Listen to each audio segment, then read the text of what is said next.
This picture is on dating, the etiquette of dating. We are going to follow some of these students as they go on a date and see if their manners have anything to do with their fun.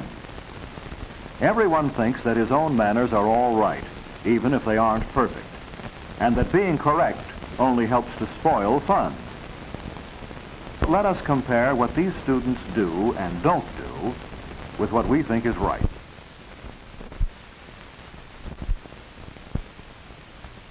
Let's compare ourselves with Margaret, or with Helen, or with two fellows who are particularly interested in them. The junior prom, a semi-formal, is the best dance of the year and is announced early. Jerry is the shorter of the two. He believes that he who hesitates lost, and the time to ask for a date is now. Margaret, for her part, believes that a girl shouldn't make it difficult for a fellow to ask for a date. Fear of not being asked, or fear of being refused, can ruin our social lives if we let them. How do you act? Natural, at ease, graciously, or are you shy? Like Frank, do you blurt out invitations? Actually, Helen is glad to receive the invitation, and Frank is surprised. Getting dates is not hard if one will act with a bit of courage and show himself to be sincere. A week before the prom, Jerry asks Margaret to help Frank by finding out what Helen intends to wear to the dance. But Frank isn't thinking far enough ahead to realize that he will soon be selecting a corsage for Helen, and that the corsage should harmonize the color of the dress to be worn. He should also find out the type of corsage she prefers. So Jerry steers Margaret into a discussion of corsages. She recalls the ones she likes best: gardenias, spring flowers, an orchid once, camellias. She and Jerry have been dating for a long while. She appreciates the good taste he has shown in choosing flowers that suited her dress and complexion. The wearing of flowers on the wrist, the shoulder, or in the hair is a matter of preference.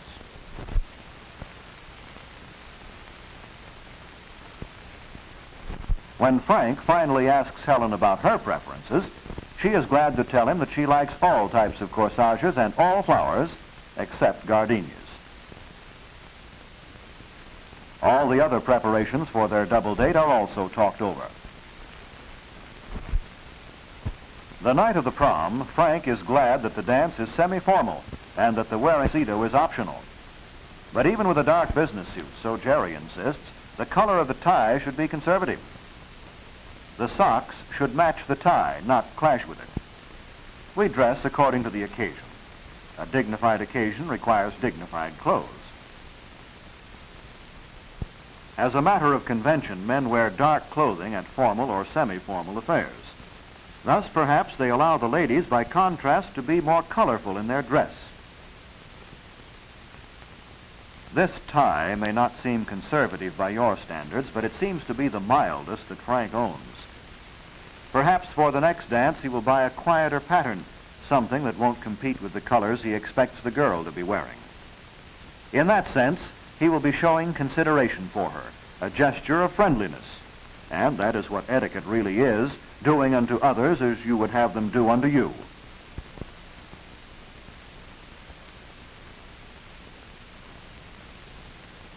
Correctness in dress, like other matters of etiquette, is something which has to be learned.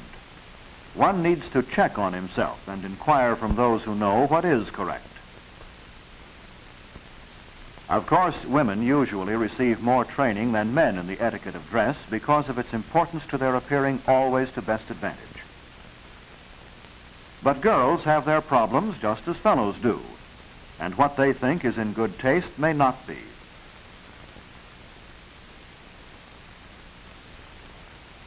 Naturally, everyone thinks that what he or she likes should be considered correct. But most girls are inclined to overdress. Even the word of parents is not always accepted. Mother is called old-fashioned. But Margaret will take Helen's word for it that she is wearing too many ornaments. Simplicity is always the safest policy in ornamentation. Correctness of dress for an occasion includes not only the choice of gown and slippers, but the hairdo and the accessories, the jewelry, and, yes, the face makeup. The rules are simple, logical, and easy to remember, and they are very important. Frank doesn't look happy, and he isn't. But how much of his fearfulness is actually a lack of confidence in his manners? Whether he admits it to himself or not, his unsureness is painful and is already interfering with his enjoyment of the date. His wanting to blow the horn for Helen instead of going into the house to meet her parents and to escort her out is really not shyness, but a sign that his manners are weak.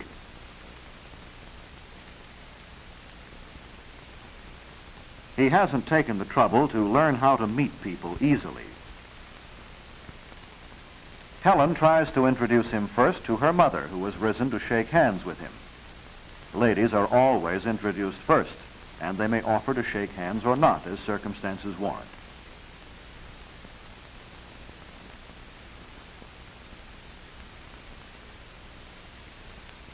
Frank forgot that he should present the corsage to Helen at home, so that she may put it on there if she prefers, rather than carrying it to the dance.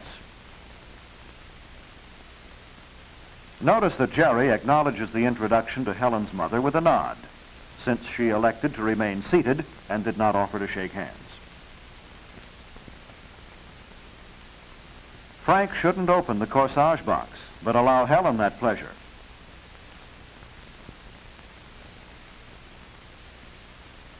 Since Helen does not wish to put the flower on now, Frank should take care of it and see that it is not damaged. But give him credit for assisting Helen with her wrap. Helen's parents are glad to have met the boys with whom she is going out. And on the boys' part, meeting the parents is a minimal courtesy as well as a pleasure.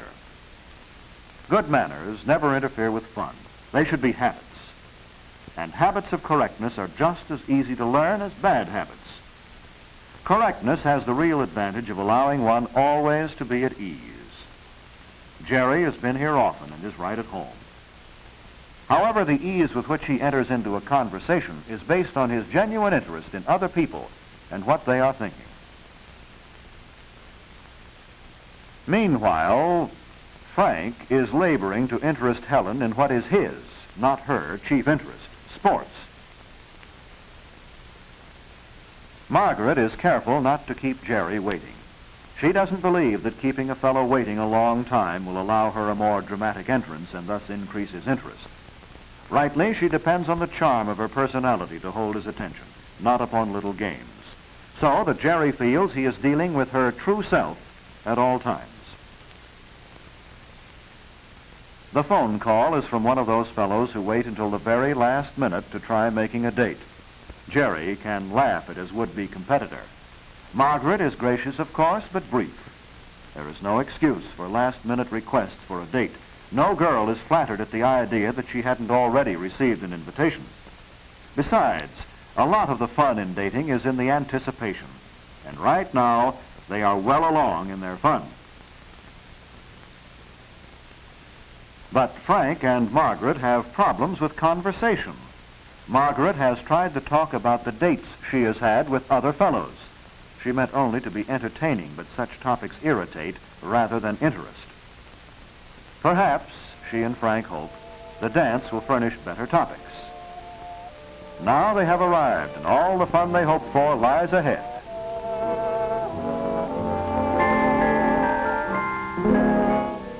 Dances are intended for enjoyment, and the rules of etiquette which apply to dances are, again, customs which have grown out of one person's anticipating the wishes and feelings of others. A gentleman doesn't dash off just because he sees a friend and wants to say hello. He waits as his lady removes her wrap.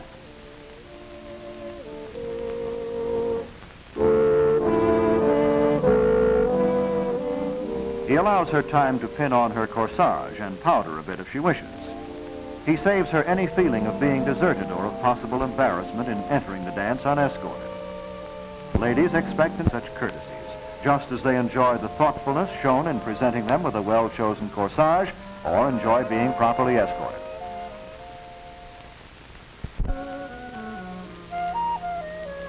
In meeting their hosts and hostesses, Margaret isn't always as aware as she should be of Jerry's attempts to escort her smoothly. And if Frank realized that his awkwardness, in contrast to Jerry, is due to his not being sure about introductions, he would learn the simple rules in a hurry.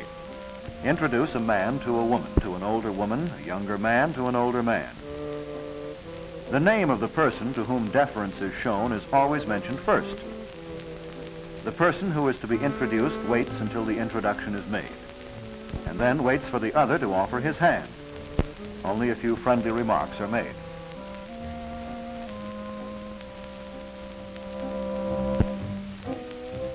After greeting the sponsors, the first thing that Jerry sees to is that they select a rendezvous so that they will have a definite place during the evening for meeting after dances.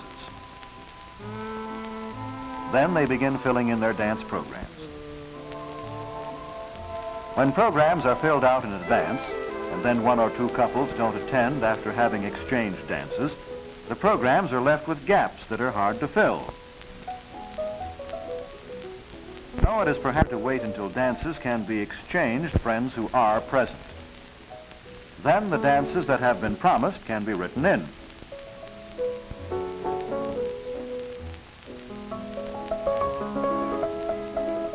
The purpose of the program is not to exclude others, but the opposite, to plan for exchanging as many dances as possible. In that way, everyone dances with his friends and makes new friends. It is not a mark of affection for a couple to try dancing the entire evening by themselves. For after a while, they tire of their exclusiveness, and then each one fears to hurt the other's feelings by wanting to dance with someone else.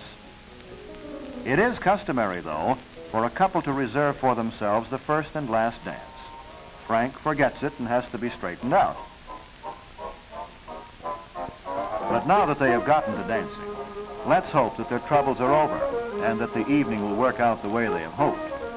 However, let us watch to see if their enjoyment depends in part at least on their manners.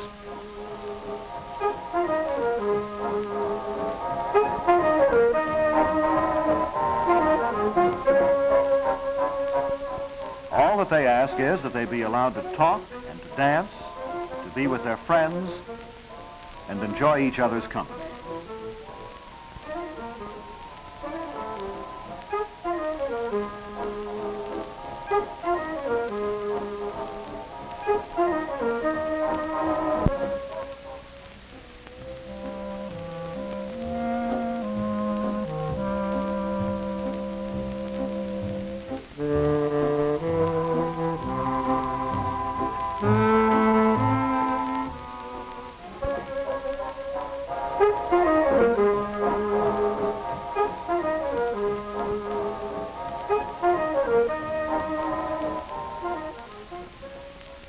Frank, relax, be natural, talk.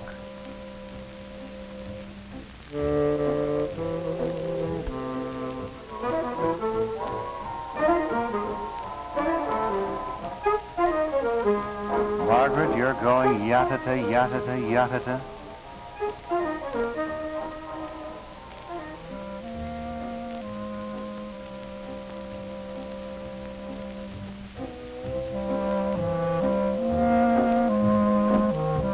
No, Frank, hold the cup yourself as you fill it, then present it.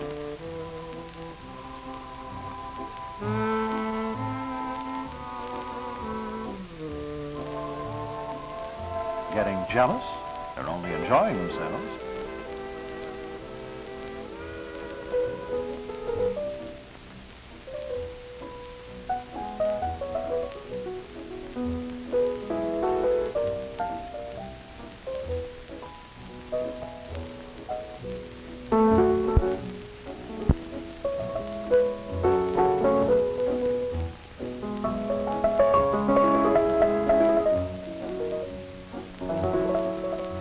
Keep trying, Frank. Be sensible, Margaret.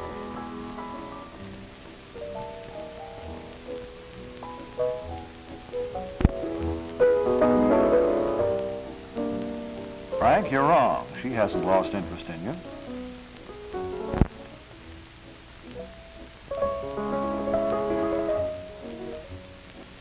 It's foolish to be jealous.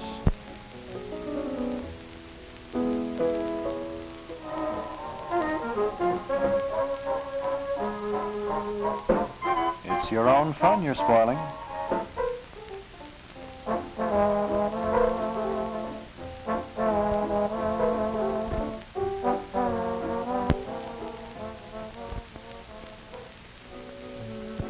As the dance is drawing to a close, and it is time to say goodnight to the sponsors, everyone seems to have had a good time, except Frank. The dancing hasn't worked out as he and Margaret hoped, but Jerry and Helen are at fault too. They have allowed Frank and Margaret to become jealous. Of course, they aren't justified. Margaret made the mistake of trying to be too entertaining. Frank allowed his fears to make him wooden. People never like to blame themselves, so they blame others. All that either needs to do is to learn how to be natural and talk of what is interesting to the other person as well as to himself. Meanwhile, a good deal of the fun has gone out of the evening. Even though Margaret pretends that nothing has happened and all is well. Naturally, we all learn through experience, but that is usually the long and the hard way. Being hurt so often, if we realize that our social lives are filled with problems of etiquette, and that these must be studied. We must observe our own behavior, compare it with what is proper, and be certain that our habits are correct.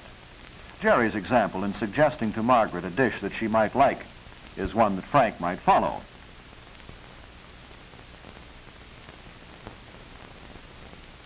As he finally realizes, since it tells Helen in a nice way how much he can afford to spend. This saves embarrassment all around. At last, Jerry is becoming aware that Frank and Margaret are not having a good time. He doesn't ignore the situation, but brings the problem out into the open. Margaret and Frank are forced to admit their own foolishness. After all, Helen and Jerry had simply been at ease during the dance and enjoyed themselves. They hadn't been any the less interested in their partners. There was absolutely no reason for jealousy. You notice that Frank is becoming more alert. He orders for Helen correctly. And maybe we can that he has decided to turn over a new leaf. This way is more fun.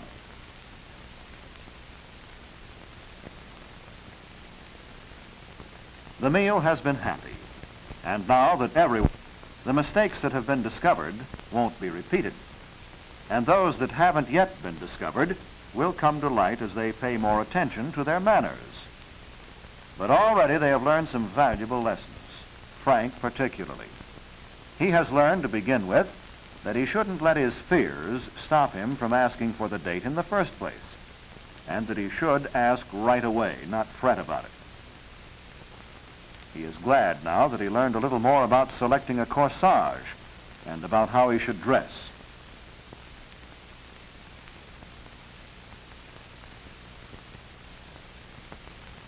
He has still to learn how to be easy during introductions and in making ordinary conversations. But you saw that he was quick to pay the bill, including a 10% tip, and that he found it pleasant to help Helen with her wrap. On the way home, there are no problems. They are happy in knowing that this is just the beginning of happy times ahead. Jerry not only sees Margaret home, but opens the door for her.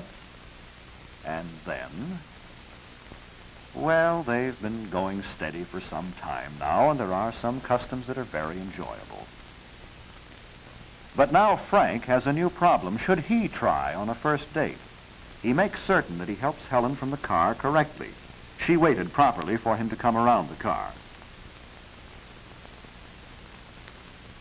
He sees her to her door and thanks her for having gone out with him. And he remembers to open the door for her. No, he should not try to kiss her goodnight on a first date. But he does ask her for another date soon. Helen is quite happy to accept, so their first date is a definite success. Our ending is only a beginning of other dates to follow, of a new attitude toward manners.